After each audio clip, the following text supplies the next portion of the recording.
नमस्कार, मैं सुनीता कथा मंथन में आप सबका स्वागत करती हूँ।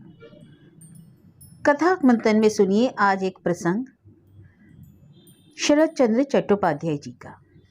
अपने मजले भाई प्रभास चंद्र की मृत्यु के बाद शरद बाबू का मूड बहुत खराब हो गया था। उनके सबसे छोटे भाई प्रकाश चंद्र ने अपने मामा सुरेंद्रनाथ गंगोपाध्याय के पास पत्र लिखा। सुरेंद्रनाथ तुरंत आकर शरद बाबू को भागलपुर ले गए।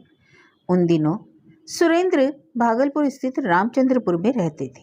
रामचंद्रपुर से 9-10 मील दूर साबोर में बिहार सरकार का एग्रीकल्चर इंस्टीट्यूट है, जहां प्रफुल्ल कुमार मुखर्जी नामक व्यक्ति काम करते थे और जो रिश्ते में उनके दामाद लगते थे। प्रफुल्ल बाबू प्रायः रामचंद्रपुर आते जाते थे। शरद बाबू के आगमन का समाचार सुनकर वे कई दिनों की छुट्टी लेकर ससुराल में आकर जम गए।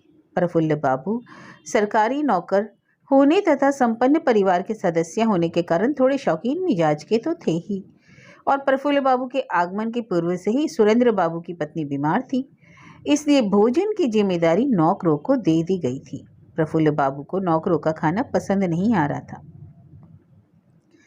नित्य भोजन करते समय नाक भौं सिकोड़ते और उनमें कमी निकालते, यहाँ तक कि शरद बाबू से शिकायत करते हुए कहते, दामाद की खातिरदारी करना इन्हें नहीं आता।